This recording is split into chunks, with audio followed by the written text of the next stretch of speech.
Bonjour, bonsoir à tous, c'est Antoine alias Anubis pour une nouvelle vidéo d'après-match. Clermont Foot, RC Lens, victoire 3-0 de nos Lensois dans un match globalement très bien maîtrisé. Alors on pourra parler un petit peu d'arbitrage parce que waouh. On va parler un peu de la jeunesse d'Eli Wahi et puis de cette maîtrise technique et de ce jeu retrouvé quand même des Lensois. On va quand même pas faire la fine bouche. Clairement, on retrouve les bases et le jeu chatoyant et intéressant du Racing Club de Lens de la saison dernière. Il y a pas mal de choses à dire sur ce match. Je suis très content de vous retrouver. Un petit mot pour tous mes abonnés du 62 qui sont assez nombreux. Courage parce que c'est pas encore fini. Les intempéries et les inondations, je suis de tout cœur avec vous. Je connais quelqu'un qui m'est proche et qui est intervenu sur place en renfort pompier. Donc voilà, il m'a montré des images, c'est impressionnant. Donc je suis de tout cœur avec ceux qui ont été atteints par ces catastrophes naturelles. En tout cas, voilà. Malheureusement, je peux pas faire grand chose à part vous envoyer plein d'ondes positives. J'espère que tout va s'arranger. La nature est toujours impitoyable, même si on pense l'avoir maîtrisée depuis 2000 ans. Malheureusement, elle est toujours plus forte que nous et je pense qu'elle le sera toujours. Voilà, plein de courage à vous, faites attention à vous, soyez prudents et voilà, plein de force à vous. Voilà, chose est dite. On va aller un petit peu dans plus de légèreté, plus de foot, plus de lance. On va commencer par le 11 de départ avec Brice Samba dans les buts. Un trio non légendaire, puisque Kouzanov remplace Danso qui avait une gêne apparemment et qui a été préservé, ce qui me semble logique. Donc Gradit, Kouzanov en centrale et puis Medina à gauche. Au milieu de terrain, El Aïoui et Salis Abdoul Samed, deuxième titularisation consécutive pour El Aïoui. À droite, Aguilar, à gauche, Frankowski, et derrière, Eli Wahi, un duo assez inédit, puisque pour la première fois depuis peut-être 65 millions d'années, Sotoka ne démarre pas un match, et c'est donc Thomasson et Fujini qui ont soutenu le jeune Eli Wahi en pointe. Alors ce que j'ai pensé de ce 11 de départ, c'est que c'est un 11 de départ spécial gestion de 25 000 matchs en 3 ou 4 semaines. On va enchaîner comme des malades jusqu'à la trêve de décembre. C'est, je pense, le virage le plus important de la saison. Parce que si on arrive à bien le prendre, je pense que pour début janvier, on sera plutôt bien placé. Il y a quelques mois de ça, c'était un peu ubuesque de dire ça, mais on est clairement revenu. C'est la remontada. J'aime pas du tout ce mot-là, mais en tout cas, j'allais dire la reconquête, c'est pareil, c'est pas bon non plus.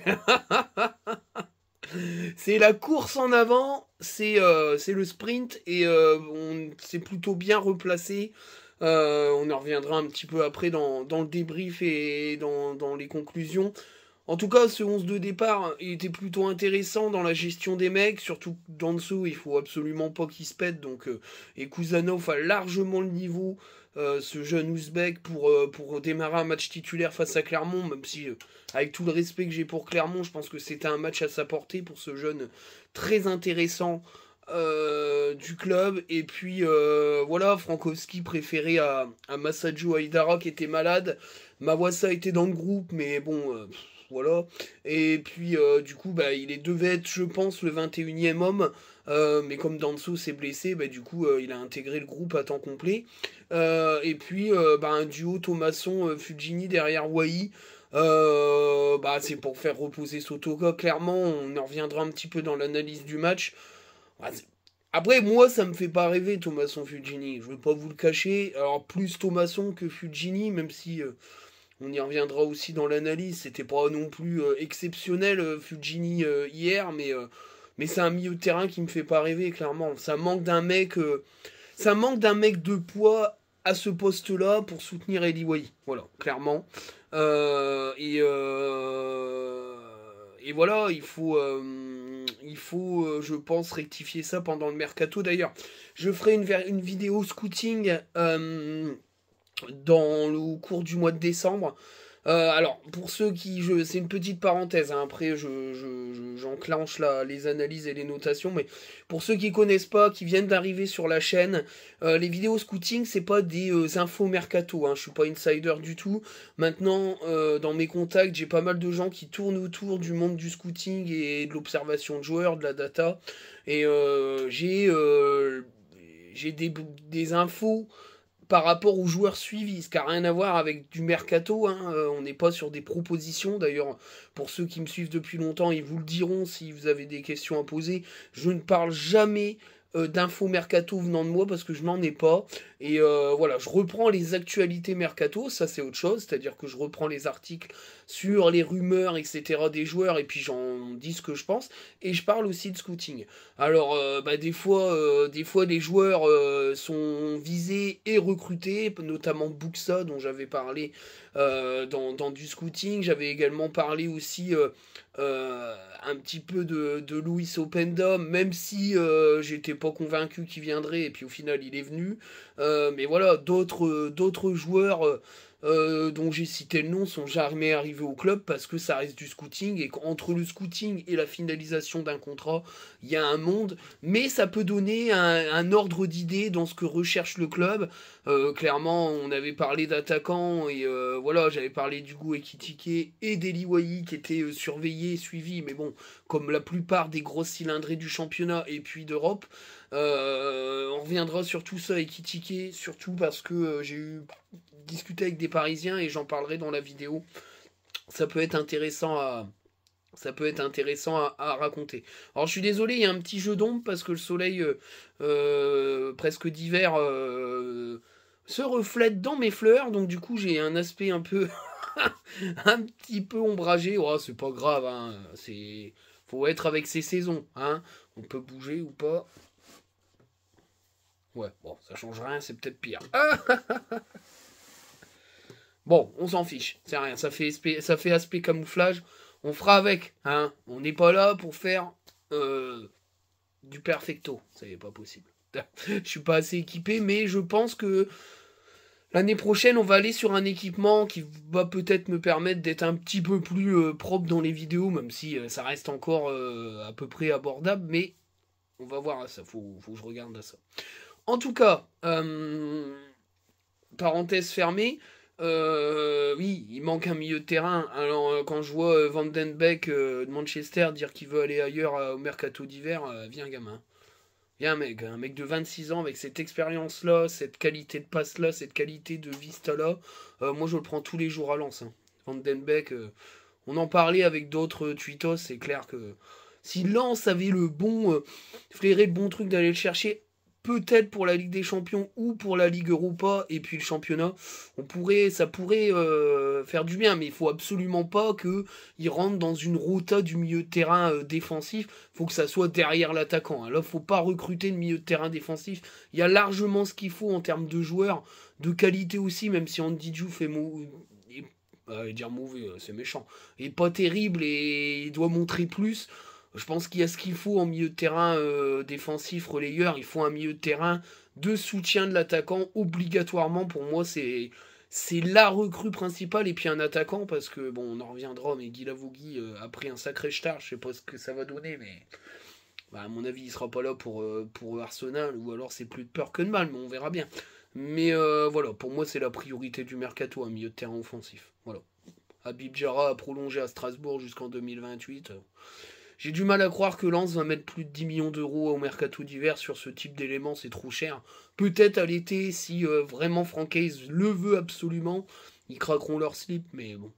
J'ai du mal à croire que Joseph Ougourlian sur le mercato estival va être aussi permissif.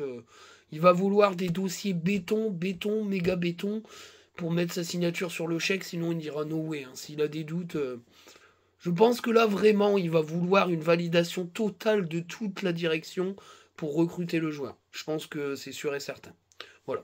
Parenthèse fermée, bien sûr. On va venir au niveau des notes. Alors bien sûr, je l'ai oublié, au milieu de terrain, El Naïwi avec Salis Abdoul Samed, ben, ça me paraît plus que logique au final. El Naïwi a tellement fait un bon match face à Marseille que pour moi, aujourd'hui, Francaise n'a pas forcément le choix de ne pas le titulariser parce que sincèrement, il est très haut niveau et je pense qu'il nous a manqué sur les 5 premiers matchs. On va en reparler aussi, mais sincèrement, c'est euh, c'est un excellent milieu de terrain, quoi. Donc c'est compliqué de ne pas le mettre sur la feuille de match. Mais c'est bien, tant mieux. Ça veut dire que dans ce mercato, il y a eu quand même des coups intéressants. On commence par les notes, on va aller sur Brice Samba. Bah, j'ai mis la note de 7, hein. Il fait un bon match, Brice. Il a été décisif. Alors pas mal, il a été pas mal raillé pour sa prestation face à la Grèce. Ouais, oh, enfin, sincèrement, je vois pas qui d'autre pour être numéro 2 derrière Mac-Ménian. Après, ça n'a rien à voir avec le fait que c'est Lille, hein, mais je vois beaucoup de Lillois parler de Chevalier. Ouais, enfin, Chevalier, il est pas non plus exempt de tout reproche dans certains matchs. Donc, moi, je trouve que il a pris des buts qui étaient difficilement évitables. Sur l'action du hors-jeu face à la Grèce, il a sorti du bout du pied, hein, il fait une belle parade. Maintenant, c'est clair et net que les chances que vont lui donner Didier Deschamps, ils vont s'amenuire et que il va falloir absolument qu'il soit impeccable lors des chances qu'il va lui donner. Mais enfin, s'il va pas à l'Euro, c'est clairement un échec de sa part. C'est voilà, mais pour moi, c'est pas sur ce match-là. Enfin, je pense pas que Didier Deschamps sur ce match-là peut rien faire sur la première frappe. C'est une reprise de volée, il est masqué, peut rien faire. Sur le deuxième but, c'est un peu compliqué, il peut pas faire grand-chose non plus. Oh, vous allez prendre des buts, Mac-Ménian, on en prend aussi des buts, hein, donc voilà. Pour moi, il va y aller à l'Euro 2024. Ça me semble exceptionnel s'il y va pas, quoi. Donc voilà, il y a un débat. Bon, c'est voilà. Le deuxième gardien qui fait un match qu'encaisse deux buts, c'est toujours un peu une occasion pour pas mal de clubistes français de dire que leur gardien français les aurait arrêtés. Mais bon, ah, voilà. Quand tu vois la saison qu'il fait la saison dernière, je suis désolé, mais c'est le deuxième meilleur gardien de français actuel. Puis c'est tout, y a pas de débat là-dessus. Il n'y a pas de débat là-dessus pour moi en tout cas. Donc voilà, il fait un bon match. Encore une fois, il a fait les parades. À 1-0, il fait la parade qui bah, il maintient Lance devant. Et puis derrière, tout ce qu'il a eu à gérer, il l'a très bien géré. Et voilà, il n'a pas été non plus mirobolant puisque Clermont était clairement inoffensif. Mais voilà, il fait un bon match puisqu'il a été décisif. Et puis que il a fait très peu d'erreurs de relance, une ou deux. Mais enfin, c'est pas du niveau du gardien d'en face qui a fait n'importe quoi tout le match. Enfin, j'ai pas compris comment. Enfin, j'en parlerai dans le débrief, mais voilà. Techniquement, c'était n'importe quoi, hein. Puis il l'a payé très cher. Donc voilà. Brice Samba, bon match. La charnière centrale, j'ai mis 8, hein. 8 à tout le monde. Gradit, très bon match. Discret, efficace. Bonne entente avec Aguilar. On l'a pas vu, il a fait très très peu de fautes. D'ailleurs, il en a plus subi qu'il en a fait. Kuzanov, bon, il doit prendre un carton jaune au début du match parce qu'il fait une faute grossière sur Grey John Kay, mais moi je trouve qu'il a plutôt bien géré. Là où. Enfin, je vais être sincère, là où Danso, il a toujours un peu de mal hein, face à des Golgoth de ce type-là, où il a du mal à défendre sur eux. Moi j'ai trouvé que Kuzanov avait été d'un calme olympien. Très bon dans la relance, c'est lui qui est sur le troisième but parce que clairement la relance elle est superbe. Les ballons sont bien donnés, il a dû perdre une relance dans le match, il a pris un risque parce qu'il n'y avait pas de mouvement. Pour un gamin de 19-20 ans, c'est costaud quand même. C'est une sacrée trouvaille ce gamin. Une sacrée trouvaille. Pour moi, voilà, c'est l'avenir du club. Pour moi, c'est l'avenir du club. Pas certain qu'il faille véritablement recruter un défenseur central titulaire la saison prochaine si Danso part. Je pense qu'il faut partir sur Kuzanov en centrale et puis prendre peut-être un défenseur d'expérience derrière lui. Ça, c'est mon avis. Mais en tout cas, il a fait un très bon match. Très bon match aussi de la part de Medina, que j'ai trouvé hyper propre. Encore une fois, il était à l'avant. Moi, j'ai beaucoup aimé cette envie d'aller de l'avant quand Sotoka sort le ballon. Bon, après, c'est gentleman action, mais clairement, moi je comprends Medina, il est complètement fou. Lui, il veut la gagne, il en a rien à branler. Il y a une faute sur un contact. Je pense que voilà, Sotoka veut aussi casser le rythme parce que c'est la fin du match, mais ils peuvent aller clairement chercher le 4-0. Voilà, lui, c'est un compétiteur, faut mettre plus de buts possible, goal average, clac, clac, clac, clac. Moi j'adore ça, c'est pareil, lui et Danso vont être extrêmement demandés au mercato estival. Il faut en être content. Bien sûr, ça va être triste de tourner une page avec ces gars-là qui ont été le symbole du renouveau du RC Lens. Mais financièrement parlant, on va faire une culbute de malade. Et c'est là où le directeur du recrutement va être importantissime. Là, Frédéric Herbert, il a une sacrée pression, hein, parce qu'il va avoir le portefeuille, il va y avoir des billets dedans. Donc il va falloir qu'il fasse du bon travail, d'une, pour remplacer ces joueurs-là. Alors, Danso, pour moi, Kuzanov fait le boulot. Mais le défenseur central gauche à la Médina, il va falloir le trouver. Hein, parce que il va falloir un mec avec cette grinta-là. Hein, parce que si tu prends un gars incapable de monter ou pas avec ce niveau-là d'investissement offensif, ça va bouleverser le jeu du Racing Club de Lens. C'est obligatoire. Pour moi, Medina, c'est un élément central du jeu. J'en reparlerai dans le débrief. Voilà, mais la charnière centrale a été très bonne. Après, en face, c'est un peu le néant, mais c'est pas grave. Hein, quand t'enchaînes 5 ou 6 matchs sans encaisser de but, c'est pas anodin. T'as retrouvé la solidité de la saison dernière. J'ai mis la note de 7 à Aguilar. Bah, je trouve qu'il fait un bon match, Aguilar. Une passe décisive. Alors, il a moins centré en deuxième mi-temps, mais je trouve qu'en première, il a été dangereux dans ses centres. Défensivement, il a été plutôt intéressant. Et offensivement, il a pas mal apporté. Moi, j'aime beaucoup. C'est l'expérience d'Aguilar, du très haut niveau. Moi, je trouve que c'est un bon joueur. C'est un super coup. Je pense que Monaco a dû regretter d'avoir laissé partir le joueur-là, qui est clairement un joueur d'Euro, qui a largement le niveau pour enchaîner à Monaco. Bah tant mieux, c'est pour nous, on va prendre, hein, on va pas cracher dessus. Et voilà, j'ai beaucoup aimé cette prestation-là, c'est solide, ça a le niveau, ça concurrence bien l'ami Frankowski, parce qu'il faut de la concurrence à ce poste, et c'est vachement intéressant. J'ai mis la note de 6 à Frankowski, bah match correct de Frankowski. Alors après, il est à gauche, j'aime pas à gauche, mais il a fait le boulot, même défensivement, mais offensivement, bah, il fallait qu'il s'en remette sur son pied droit. Ça n'a pas été fantasmagorique au niveau offensif, il a très peu centré.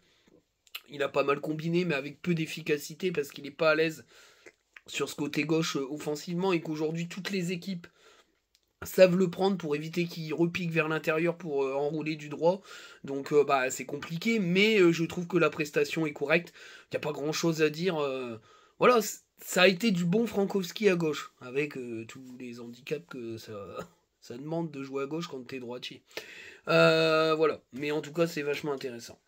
J'ai mis la note de 8 à El Anaoui. Bah, il fait un très bon match. Hein. Il fait un très bon match. Alors, il a eu des moments où ça a un peu descendu physiquement. Mais d'ailleurs, ça a un peu correspondu à une baisse d'influence de l'équipe. Donc, ça veut quand même dire qu'il est très important dans le 11.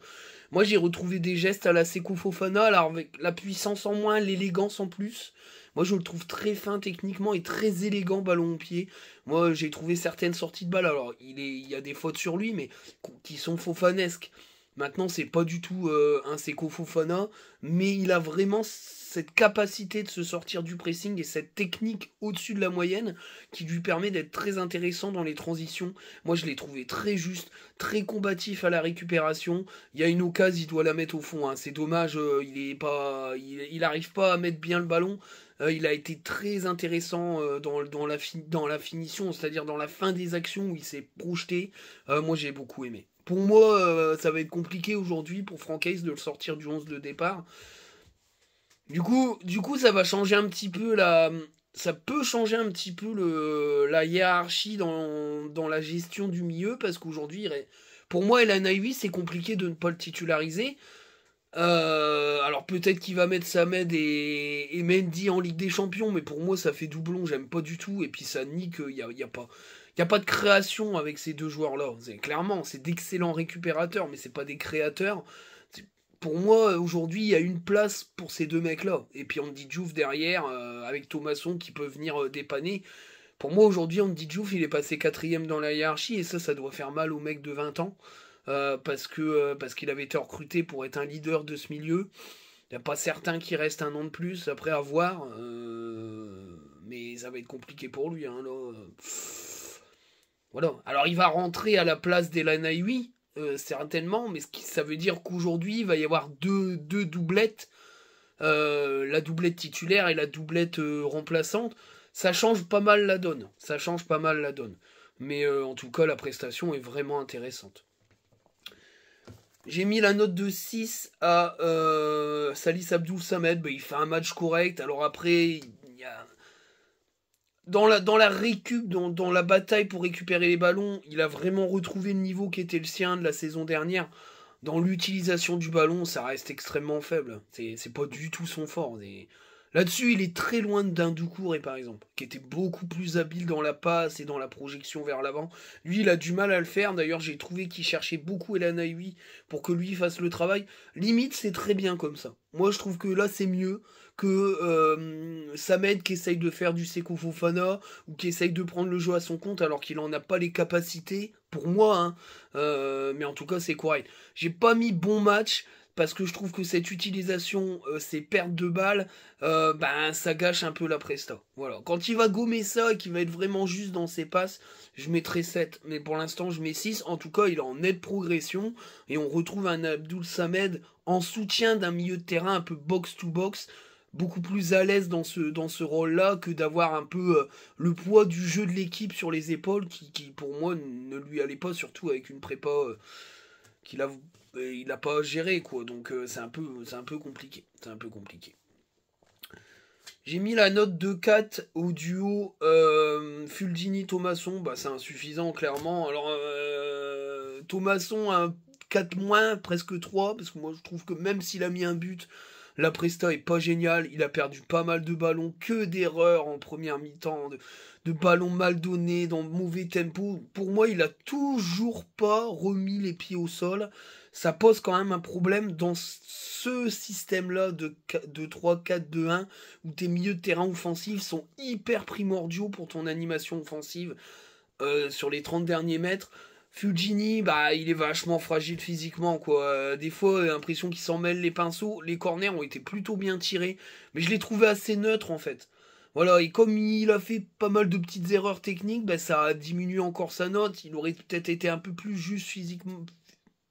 Bah, plus juste techniquement et aussi physiquement dans les duels. J'aurais mis 5 parce que c'est mon note moyen. Mais clairement, ça mérite 4 parce que, enfin, il se dribble tout seul, quoi. Et ça me fait chier parce que j'aime beaucoup Fulgini et le gars a pas disparu pour moi, mais il est loin quand même. Va falloir aller le chercher, le Fulgini que je kiffe à Angers. Mais c'est compliqué, hein. Alors après, il a peut-être des faiblesses, des fragilités aussi physiques, peut-être aussi un problème psychologique dans les duels, je sais pas. Mais je le trouve trop faiblard au contact. Et contre une équipe de Clermont qui est clairement dans le contact, bah, il n'existe pas en fait au final. Alors, c'est compliqué, mais je suis obligé, je mets la note de 5 à Eliwahi. Alors, je mets pas la note de 5 à Eliwahi pour son match en termes de jeu. Il met un très très joli but. D'ailleurs, le chute est normal. Moi, je pense qu'il en prend beaucoup dans la gueule. Moi, je trouve que bah, c'est un jeune joueur. Il est moins abouti qu'un Openda, mais ça, on le savait. Il jouait dans une équipe de Montpellier où le projet de jeu, c'était TJ Savanier envoie un bon ballon à Eli Wally. Il n'y a pas forcément un gros niveau tactique à Montpellier, il faut clairement le dire. Et je trouve que bah, voilà, c'est un très jeune joueur qui est en phase d'apprentissage, qui a subi aussi le début de saison compliqué de l'équipe et surtout son transfert très tardif. Moi, je trouve son but qui est très très joli. Le centre d'Aguilar est très beau, la tête elle est superbe, tout en légèreté, tout en technique, tout en finesse. Même si Moridio, il n'est pas exempt de tout reproche sur le but non plus parce qu'il est bien trop avancé, mais ça on en parlera un peu dans le débrief. C'est après que ça part en couille. Ça part en couille parce qu'il est jeune et qu'il manque d'expérience. Sur la faute, là, ça mérite un jaune, parce qu'il doit pas aller faire ça. C'est un carton jaune stupide. Derrière, il n'y a pas grand-chose. Moi, je trouve que le problème, c'est qu'il aurait dû se barrer tout de suite et pas aller au contact avec Alidou Seydou, qui a été complètement débile, hein, faut clairement le dire.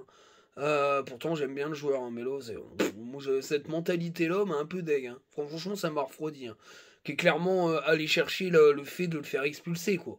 Il a pété, il a découpillé un petit peu, il a peut-être été trop loin. D'ailleurs, il s'est fait entuber par sa propre roublardise, puisqu'il a pris un rouge direct pour avoir mis la tête et puis partir en couille. Je pense que Benoît Millot s'est complètement foiré là-dessus, parce que ça méritait pas forcément jaune à Eli Wahi. Je pense qu'il avait envie de le virer. Il voulait pas y mettre un carton rouge direct parce qu'il y avait clairement rien du tout. Il allait peut-être mettre un jaune sur cette faute, qui n'en est même pas une puisqu'il touche pas, mais il a senti que ça allait partir en couille. Et Francaise a très bien réagi en allant chercher son gamin en disant allez, dégage. Et voilà, ça manque de jeunesse, donc les critiques, il a pas la mentalité pour aller à Lens, allez, c'est bon. Arrêtez de... Allez, on a l'impression qu'à Lens, c'est des anges. C'est des anges. Voilà, faut des anges avec des auréoles et tout qui flottent dans les airs. Sotoko, c'est une vraie pute sur un terrain. Il est toujours en train d'emmerder tout le monde, de chercher tout le monde, d'aller provoquer les joueurs. Ah ça vous plaît, hein, c'est un guerrier. Hein. Mais dès que, ah là là, c'est pas Sotoko, c'est tous des racailles. Ah les gars, arrêtez.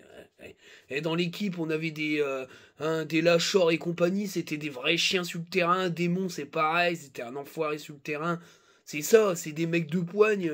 Je crois pas que les coups de coude en cachette de Medina sont pas non plus hyper angéliques. Hein, donc, il est jeune, il a fait une erreur de jeunesse. Il a d'ailleurs communiqué, c'est très bien, je trouve que ça a été très bien fait. Il a dit je m'en veux d'avoir laissé mes compars tout seul sur le terrain, mais en même temps il a fait le boulot. Et moi je trouve que sa première mi-temps était très intéressante. Il aurait pu même avoir une passe décisive s'était moins précipité sur son centre sur Aguilar, mais moi, je crois en ce gamin. Maintenant, j'espère qu'il va pas mal vivre cette saison. Voilà. J'espère qu'il va pas dire non, mais c'est pas pour moi, Lens. Et je l'espère. Moi, je l'espère qu'il va faire une deuxième saison avec nous. Que ça va pas finir en eau de boudin où il va être un peu dégoûté de sa saison et qu'il va regretter, il va vouloir partir à l'étranger. Bon, après, s'il s'en va, il s'en va, hein, c'est le foot. Hein. Mais j'espère qu'il va rester une année de plus avec nous. Clairement, il le mériterait. Surtout s'il y a encore la Coupe d'Europe. Mais j'ai beaucoup aimé sa première mi-temps, après ça part en couille quoi. C'est tout. Donc le match est moyen sur ce comportement, comment dire, immature, qu'un joueur un peu plus expérimenté n'aurait jamais pris ce carton jaune là, il allait se barrer tout de suite, il aurait pas été au contact. Je pense que c'est ça qui le tue sur l'action. Mais Benoît Millot, moi je suis désolé, hein. Il a été zéro sur ce match-là. Il a été catastrophique, cataclysmique. Parce que pour moi, déjà, il y a rouge sur Greg John Clay. S'il lui pète la cheville, c'est pareil. Hein. Et derrière, cette gestion-là, elle part en couille. Déjà, je comprends pas. C'est comment Gatien, il est encore là à la fin de la première mi-temps. Alors qu'il parle comme une merde à Thomasson ou à Aguilar ou je sais pas qui. Il doit déjà dégager dès la 20e minute. Gatien qui est une sacrée raclure en match. Hein. Je sais pas le mec dans la vie comment il est, mais quand il est en match, il est infect ce gars. Infect. Il a vraiment une menta dégueulasse en match. Alors après, à voir dans la vie de tous les jours. Après, ça reste un tacticien de bonne facture, mais il a clairement une mentalité à trois tarba. Ouais, franchement, faut le dire. Mais Mio, il a mal géré ça. Il a mal géré ça. Bon, après, la deuxième mi-temps, il a pas eu grand-chose à faire. Hein. Tout le monde s'est calmé, mais clairement, il a très mal géré cet épisode-là. Je pense que le rouge d'Alidou Seydou, pour moi, le rouge d'Alidou Seydou est logique. Maintenant, j'aurais peut-être pas envoyé à la douche Eli Wahi, mais j'aurais peut-être pris Eli. Tu dis maintenant, c'est terminé, le prochain truc, c'est jaune, tu dégages. Là, ok. Moi, j'aurais pris Eli Wahi, j'ai dit, écoute, maintenant, tu te calmes. Sinon, la prochaine fois, tu sors. Et voilà. Et il serait sorti, de toute façon, parce que Francaise n'aurait pas pris comment dire, n'aurait pas pris de risque. Je pense qu'à la mi-temps, on aurait dit, écoute, Eli, tu vas sortir, t'es trop chaud, là, gars. Enfin, voilà. Si je vois le moins, ou alors, je lui dis, si je vois le moindre geste que tu commences à t'agacer, tu sors tout de suite. Voilà, moi, je lui dis à Eli Wahi. Je lui dis, maintenant, c'est soit t'es calmé, soit tu sors. Alors, bon, faut le dire. Faut clairement le dire qu'il a merdé le canon sur ce coup-là. Mais son but est magnifique. Hein. Il met des beaux buts. Pardon. Il met des beaux buts et voilà. Mais le match est moyen puisqu'il ne l'a pas, bien fait ce match. On va parler des remplaçants. Alors le premier, c'est celui qui a le plus de minutes. C'est Guy Lavogui. Bah moi je trouve ça insuffisant. Alors bien sûr il se blesse, c'est bien triste. Mais ce qui était triste aussi, c'était sa presta. Ah oui, c'est un grand joueur, pivot, capable de faire des petites déviations, de servir de point d'ancrage. Mais qu'est-ce que c'est limité. Moi je suis désolé, mais Morgan Guilavogui n'a pas le niveau Ligue 1. Enfin, c'est pas possible. Quoi. Des prises de balles mauvaises. C'est pas bon. Bah, franchement, c'est pas bon. Il a eu quelques fois où il a bien récupéré les ballons. C'est un mec qui fait du pressing. mais c'est extrêmement limité. Enfin, il y a plein de jeunes attaquants en Ligue 1 qu'on aurait pu se faire prêter et qui auraient largement pu faire beaucoup mieux que lui. Moi, je trouve que pour 4 millions d'euros, c'est très très cher. Très très très cher. Là-dessus, on s'est pris une bonne banane par le PFC, hein, carrément. Et c'est tout, hein, c'est Mercato Grégory Thiel, hein. Éclaté. Le Mercato, pour moi, est éclaté dans son timing et dans le choix de certains éléments, c'est éclaté. Voilà. Peut pas mettre une bonne note. C'est pas possible. C'est pas possible. Il fait pas une bonne entrée, Guy Lavogui. Il a pas. Alors, en plus, on est à 10 contre 10. On n'est pas à 10 contre 11. Donc, l'infériorité numérique n'existe pas. Il y a plus d'espace. Il a et pas été bon. Puis après, il se blesse. Il disparaît du tableau. Et on a vu la diff avec celui qui est rentré après. Hein. D'ailleurs, on va le mettre. On va mettre la note de 8. Très bonne entrée de Wesley Saïd. Voilà, un but à la Saïd, pleine de classe, de technicité. Il est capable de ses gestes techniques sur des surfaces très réduites, de très haut niveau. Le but est très beau. Voilà, mais on espère tous que Saïd ne va plus se baisser et je pense qu'il va monter dans la hiérarchie. Pour moi, s'il est à 100% physiquement, c'est le remplaçant numéro 1 d'Eli Wahi, clairement. Le but est joli, il fait une très bonne entrée, il a récupéré des ballons, techniquement c'était propre. Les déplacements sont très bons. Donc non, sincèrement, c'est du good. Voilà. Mais on espère qu'il va éloigner cette fragilité physique qui l'empêche d'être au très haut niveau, quoi. Pour moi. Hein. Puis les années passent, donc le problème c'est que son pic de forme, il va passer à un moment donné. Et quand il va se retrouver à peut-être éloigné de ses blessures à un moment où il va descendre dans son pic de carrière. C'est d'une tristesse absolue parce que je pense que ce gars-là aurait pu être dans une rota d'un gros club de Ligue 1. On n'est pas encore un gros club de Ligue 1. Mais clairement, le but est magnifique, il est somptueux. C'est Mbappé qui fait ça, on en parle encore aujourd'hui, hein, clairement. Le but est très beau. Le but est très beau sur une belle passe décisive de Florian Sotoka, qui fait une très bonne entrée. Hein. On a vu la différence. Hein. Florian Sotoka, est rentré. Il est largement au-dessus des deux autres. Hein. Il est au-dessus de Thomasson et de Fujini. Obligé de le dire. Voilà, moi j'ai rien contre Sotoka, hein, parce que je sais que des fois on me classe parmi les Sotoka haters, alors que c'est pas du tout le cas. C'est clairement, au début de la saison, il était pas au niveau du tout, et ça a été très compliqué, et ça a aussi participé à la mauvaise début de saison de Lens, mais là clairement il a retrouvé un rythme de très haut niveau. 5 passes décisives, c'est le meilleur passeur de Ligue 1, il est un des meilleurs passeurs buteurs de Ligue 1 derrière Mbappé, je crois. Si je dis pas une connerie. Mais voilà.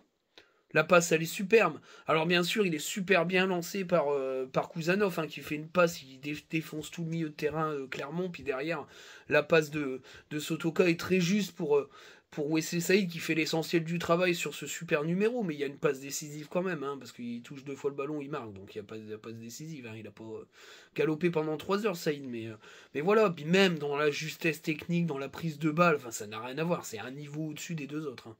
Faut le dire. Faut le dire. Mais voilà, j'ai bien aimé son entrée. C'est bien, tant mieux pour le match face à Arsenal, je pense qu'il sera très précieux. Voilà. Ce Sotoka-là, pour moi, c'est le Sotoka qu'on aime. Voilà. C'est pas celui qui est un peu merdique, là, qui fait des passes des contrôles en touche et des passes en touche. Celui-là, là, il était très beau, de Sotoka. Il fait une très bonne entrée. Je suis en train de chercher. Donc Fujini est sorti pour... Fulgini, il est sorti pour Guy Lavogui, qui lui-même est sorti pour Wesley Saïd. Thomasson laisse sa place à Sotoka. Il a fait que 3 changements. Attends, je suis en train de chercher. Qui c'est qui est rentré? Ah, Nampalys Mendy est rentré. Nampalys Mendy, j'ai mis la note dessus, il se fait une entrée correcte. Il a récupéré des ballons. Je le trouve un peu plus vif qu'un Salis Abdoul Samed. Après, ça reste un niveau équivalent, les deux. Franchement, c'est intéressant d'avoir 2 milieux de terrain défensifs récupérateurs de ce niveau-là. Moi, je trouve que l'entrée est correcte. Voilà. Et puis, il apporte cette vivacité. Il est capable, lui, un petit peu de prendre de la vitesse. Clairement, donc c'est bien. C'est bien. Et, la même note Andy Diouf. Voilà, chercher le 5e, c'est Andy Diouf qui a remplacé Elan Aïwi. Il y a clairement une rétrogradation dans la hiérarchie, mais l'entrée est plutôt intéressante, je trouve... Voilà, il a été plutôt juste dans ses récupérations, il n'a pas eu grand-chose à faire, mais il l'a plutôt bien fait. Donc voilà, c'est bien. C'est bien. Zéro, par contre aussi, hein, Pascal Gatien, il n'y a pas que Millau qui a été cataclysmique, il y a Gatien qui est une honte, hein, je vois pas le rapport entre donner-leur la Ligue des Champions. Enfin, le mec, faut qu'il arrête, quoi. À chaque fois, ça part en couille dans les complots, je sais pas quoi, là. Ah, c'est bon. Hein. Le but, c'était pas que l'équipe se promène. D'ailleurs, on s'est pas promené. Hein. Il y a eu du duel, c'était très âpre. Je suis désolé, mais ça n'a rien à voir, Gaillard. Alors, que Clermont dérange en Ligue 1. Bah, c'est pas l'arbitre qui fait que Greg Jonke il frappe 15 fois au-dessus, puis la seule grosse occasion qu'il a, il la met plein cadre. Et bon, après la parade de Brice Samba elle est bonne, mais enfin à un moment donné, ton équipe elle est à ce niveau-là parce que ça manque de talent et que les joueurs qui sont partis, type Salis Abdul Samed, n'ont pas été forcément hyper bien remplacés. D'ailleurs, même en attaque, c'est très très faible. Donc voilà. Greg Jonke, on connaît, hein, il est venu chez nous, c'est un ancien de Reims. Voilà, il fait une saison à 10 buts, faut pas croire qu'il va faire 15 saisons à 10 buts, hein, c'est pas du tout le niveau, sinon il serait pas à Clermont, il serait ailleurs. Hein. Donc voilà. Donc on se calme un peu, hein, papy, parce que tu t'es énervé pour pas grand chose au final. Tu t'es fait battre par plus fort, il faut l'admettre, et puis voilà, c'est tout. C'est dit. Alors le débrief. Bah, la première mi-temps, elle est vachement intéressante. Moi je trouve qu'on a pris le match par le bon bout, avec une forte pression, une équipe qui était carrément dans la deuxième, qui était dans la moitié de terrain de Clermont avec seulement Kouzanov en retrait. C'était une volonté, d'ailleurs, très bon match de Franquet, je trouve, dans la gestion de l'effectif, dans la gestion des entrées et dans la gestion tactique du match. Parce que je trouve que prendre le risque d'être sur du 1 contre 1 derrière, en se disant, et ça c'est une marque de confiance, Chokuzanov à Boukadir, tu vas bouffer Green John Kay, tu vas l'avoir. Moi je trouve que c'est vachement couillu et c'est vachement bien joué. Parce qu'il a responsabilisé totalement son jeune joueur, qui a été très bon, qui a fait du très bon travail face à Green John Kay, où il a été très peu mis en difficulté. Bien sûr, ça comporte des risques sur quelques transitions, clermontoises. On a eu un peu de chaleur. Mais globalement, on a très bien géré cette première mi-temps et j'ai trouvé des mouvements de très bonne qualité. Ça mérite un but parce que le pressing a été bon, la récupération est bonne, le centre d'Aguilar est de très très haute qualité, la tête soyeuse de Wai. On mène 1-0 très logiquement. Ce qui nous a un petit peu manqué en ce début de saison où on a dominé et ça ne se concrétisait pas, si on commence à concrétiser nos phases de domination, ça peut être une très bonne chose. Et puis derrière, ça part en couille et on finit à 10 contre 10. Bon, la mi-temps s'achève à 10 contre 10, il y a une réorganisation tactique pendant la mi-temps, ce qui permet d'avoir 3 sessions de remplacement, ce que plutôt malin de la part de Francaise. Guy Lavogui rentre. Et là, on perd de notre superbe. Parce que Guy Lavogui n'est pas au niveau du 9. Il n'a pas la science technique d'un Wai. Et la capacité de passe ou d'élimination d'un Wai. Et clairement, on commence à un peu voir Clermont nous refaire reculer dans notre moitié de terrain. Le deuxième but, il arrive un peu n'importe comment parce que Moriggio, je suis désolé, hein, il a été cataclysmique ce gardien. Alors il est très talentueux, mais alors tactiquement c'était n'importe quoi. En première mi-temps, le gardien, il était plus haut que Kouzanov en moyenne, j'ai entendu mais c'est hyper dangereux. Je pense que si Sotoka avait été sur le terrain, il aurait au moins tenté 3 lobes. Hein. Moi, j'en suis sûr. Et il y en aurait un qui serait rentré. Parce que je pense que c'est parce que c'était Thomasson et Fugini qui ne sont pas tip-top en ce moment qu'il n'y a pas eu de tentative de lobe. Je pense que Sotoka, lui, c'est un malin, il tente le coup. Et je pense qu'il y aurait eu un but. Il était bien trop. D'ailleurs, il a tellement été haut que sur le but de Thomasson. Alors oui, j'ai mis 4 à Thomasson, il a marqué. Enfin, n'importe quel joueur marque ce but-là. Il a une passe décisive du gardien à 40 mètres du but. Il n'y a plus personne. Il n'y a plus qu'à faire un bon pied du pied bien sécurité. Et il y a but. Voilà, mais sincèrement, c'est n'importe quoi. Il tue son équipe alors que son équipe reprend un peu du poil de la bête. Parce que tactiquement, Guy Lavogui nous déséquilibre. Ensuite, malheureusement pour Guy Lavogui, il sort. Et Wesley Saï rentre. Et là, bizarrement, ben, on a un retour du pressing lensois et de la gestion technique lensoise, avec une rentrée de Sotoka qui refait du bien et qui derrière enchaîne le 3e but.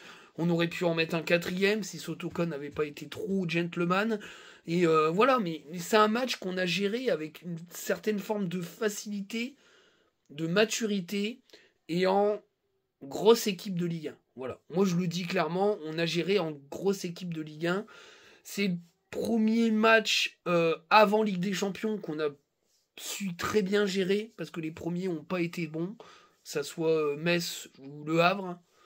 Metz où on perd alors qu'on doit gagner ce match, qu'on a été merdique devant, et puis Le Havre où on fait un triste 0-0, on aurait pu perdre ce match. Et là, ça a été beaucoup mieux géré. Maintenant,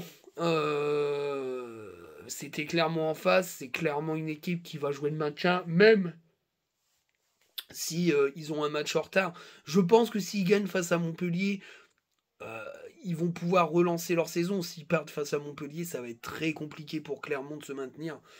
Parce que je pense que si Lyon gagne contre LOSC, Lyon va faire une remontée au classement pendant les semaines à venir. Et Clermont va être largué, et ça sera une des rares équipes à ne pas avoir 10 points, donc ça va être très très très compliqué.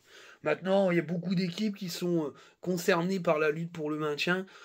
Va y avoir des confrontations directes d'ici, je pense, d'ici 15 jours. Pour moi, à la trêve de Noël, il y a de grandes chances qu'on sache à peu près la charrette ou on va dire le groupe de la mort qui vont lutter pour descendre. Parce que je pense qu'il va y avoir des confrontations directes. Après, s'ils se neutralisent, ben, il va y avoir clairement un énorme peloton qui va lutter pour le maintien, et la plupart des autres équipes seront peut-être sauvées. Dans un sens, ça va peut-être permettre de libérer ce championnat dès le début du mois de janvier.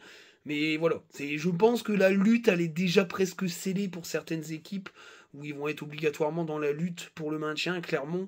Lyon, bah, ça dépend du match face au LOS, quoi. S'ils perdent face à Lille, oui, ils joueront le maintien, clairement. Ça va être très compliqué parce qu'ils ont un calendrier du diable, ils vont chez nous en plus. Enfin voilà, vu le niveau affiché, je pense que si on est correct et qu'on joue bien, on va leur mettre on va gagner. Mais voilà, c'est sur le terrain que ça se joue. Mais en tout cas, voilà. Voilà un petit peu pour Clermont, ça pue un peu du cul.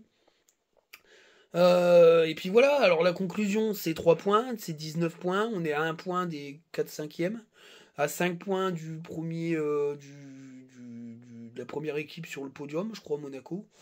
Bah, c'est pas dégueu, hein. C'est pas dégueu. En plus, t'as une confrontation directe face à Reims, ce qui veut dire que tu peux au moins monter à la 4e place. Être 4e, moi je trouve que c'est propre. Voilà. Voilà. Place qualificative pour le tour préliminaire de la Champions League. Ça reste un très très bon classement, mais Reims c'est une très très bonne équipe. Donc ça va être un match très compliqué. Voilà, très très compliqué. C'est du haut niveau qu'on va affronter. Avant il y a Lyon, bien sûr. En tout cas voilà, on a retrouvé une certaine forme de solidité. Peut-être pas une certaine forme. On a retrouvé la solidité défensive de la saison dernière. Ce qui est bien, c'est que c'est avec Kouzanov. Ce qui veut dire clairement que ce jeune joueur a le niveau pour être performant en Ligue 1. Et puis offensivement, bah, Eli Wahi, même s'il sera pas là face à. Je pense qu'il sera pas là face à Lyon, hein, c'est ça, hein, si je dis pas de conneries. Ben, on jouera avec Wesley Saïd. Après, voilà, c'est pas grave. Hein. Il y aura Oscar Cortés, c'est obligatoire. Il y aura Oscar Cortés dans le groupe. C'est obligé, de toute façon, il n'y a plus d'attaquant. Si Guy Lavogui n'est pas revenu, voilà, Oscar Cortés sera dans le groupe. Bah, pour moi, Wesley Saïd, à ce niveau-là, il est capable de montrer des choses face à Lyon. Voilà, bon bah tant pis, hein, il y voyait, on verra bien. Alors ces deux jeunes, logiquement, ils devraient prendre qu'un match de suspension, en espérant qu'il va pas se faire taper par la commission. Mais pour moi, ça dépend ce que met l'arbitre sur son rapport. Est-ce qu'il va mettre jaune pour sa faute, pour éviter qu'il prenne un trou de match de suspension? Par contre, à Lidou Seydou, je pense qu'il va prendre 2 ou 3 matchs, hein, pour geste de violence envers joueur. Donc voilà, mais bon, on va espérer ça. En tout cas, il sera pas là contre Lyon, ou il serait peut-être pas là contre Reims, je sais pas, un des deux. Mais je crois que c'est Lyon. Mais moi, j'ai toute confiance en cette équipe. Voilà, alors entre deux, bien sûr, il y a le match Arsenal. Alors, j'en parle pas beaucoup parce que pour moi, c'est un match bonus. J'en attends pas grand-chose. Après, ne pas y attendre grand-chose, ça veut dire que s'il se passe quelque chose, ça va être historique. Mais pour moi, la finale pour l'Europe, et quand je parle d'Europe, je parle aussi de la 3e place, ça sera à domicile face à Séville. Là, on va en parler beaucoup. Mais voilà, c'est un match bonus. C'est un match bonus. qu'on espère positif. Rien qu'un match nul, ça pourrait le faire parce que un match nul, on serait qu'à 2 points du gagnant entre le PSV et Séville. À moins que Séville gagne, parce que Séville n'a que 2 points, je crois.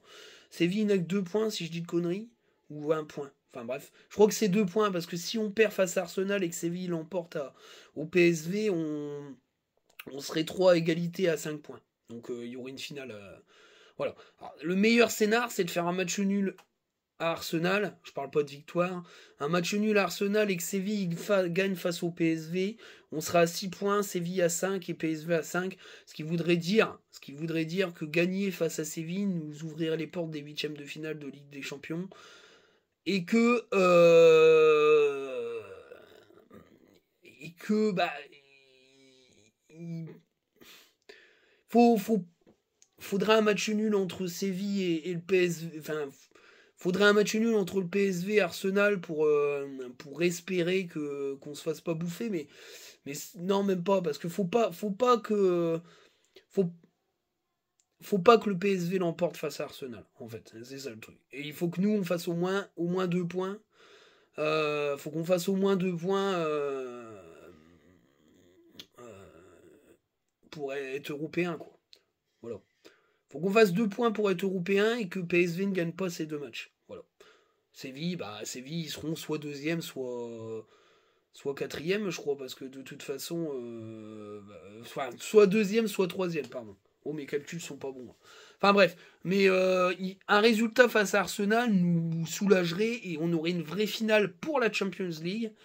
Un résultat mauvais face à Arsenal serait pas rédhibitoire, même pour la Champions League, mais on aurait plus de chances de se qualifier pour l'Europa League du coup. Voilà, mais bon. Ça va être un match bonus, ça va être un super truc. Très content pour ceux qui vont se déplacer là-bas, c'était un peu galère, mais tant mieux pour eux, il va y avoir de l'ambiance. Mais voilà, il va falloir être à la hauteur d'Arsenal, je pense qu'on peut prendre une pilule, mais on peut aussi faire un match solide, et puis essayer d'être très défensif, et puis de jouer un peu sur les contre-attaques. Et Wai sera là, hein, bien sûr, il ne sera suspendu qu'en Ligue 1, à voir ce que va proposer Franck Hayes pour essayer d'aller chercher un résultat là-bas, et puis voir un peu ce que va faire Séville face au PSV, quoi. Voilà. Ça va être voilà, parce que c'est un match Séville PSV, c'est vraiment un match il y a très très peu d'écart entre les deux équipes, ça va être très indécis. Une victoire sévillane serait pas non plus exceptionnel. Je pense que voilà, même le match nul nous ferait passer quatrième. Voilà, si je dis pas ah non, le match nul nous ferait passer troisième, parce que Séville serait qu'à 3 points et le PSV sera à 6 points. Voilà. Et nous on serait qu'à 5. Voilà. Donc ce qui veut dire que le PSV devra absolument gagner face à Arsenal, si nous on gagne face à Séville. Voilà, à peu près le topo. Donc voilà. Le match nul serait nickel. Une victoire, on n'en parle même pas, ça ferait... Mais bon, on va se calmer. Hein, Toulouse fait des exploits, je suis pas certain qu'on en fasse autant. Mais voilà. Mais en tout cas, faut espérer aussi pour le foot français qu'on fasse un résultat, que le PSG gagne face à Newcastle à domicile, et que les clubs français continuent à performer comme ils le font. C'est très bien en Coupe d'Europe, pour pouvoir peut-être dépasser la Hollande dès les phases de groupe, ce qui nous permettrait de prendre un avantage définitif pour les huitièmes de finale, parce qu'après s'il y a très peu d'équipes qualifiées pour les huitièmes hollandaises, ça fera que des points bonus que marqueront pas les équipes hollandaises. Donc logiquement on devrait avoir sur les 2 prochaines années 3 qualifiés obligatoirement en Champions League, plus un bonus qui pourrait nous permettre de creuser vachement l'écart avec la Hollande, et puis la Hollande sera en bataille avec le Portugal pour cette fameuse 5e place qui permettra au Portugal d'avoir plus de clubs. Mais en tout cas, voilà un peu pour le topo. En tout cas, j'espère que la vidéo va vous plaire. J'ai pris beaucoup de plaisir à le faire. Merci beaucoup pour tous vos messages. J'en reçois beaucoup de DM quand il y a des trêves pour dire fais des petites vidéos, mais j'ai pas grand chose à dire. Je vais pas faire des vidéos pour faire des vidéos, donc voilà. Mais l'Euro 2004, j'y pense fortement. Donc je pense que je vais faire des vidéos Euro 2004. Manque le maillot des Bleus, mais on va s'en occuper. Mais voilà, beaucoup me l'ont demandé, donc c'est très bien. On va faire ça. Hein, c'est tous les 4 ans ou tous les 2 ans, il y a une compète, on peut le faire. Hein. C'est pas une infidélité à Lens. Pour moi, être un fan de foot, c'est être aussi un fan de son équipe nationale. Maintenant, c'est Lens forever, mais l'équipe de France, c'est aussi dans un coin de mon cœur. C'est normal, je pense. Enfin, pour moi, en tout cas. Voilà, je vous souhaite tous une bonne journée, une bonne soirée, un bon week-end, un bon fin de week-end. Ciao tout le monde!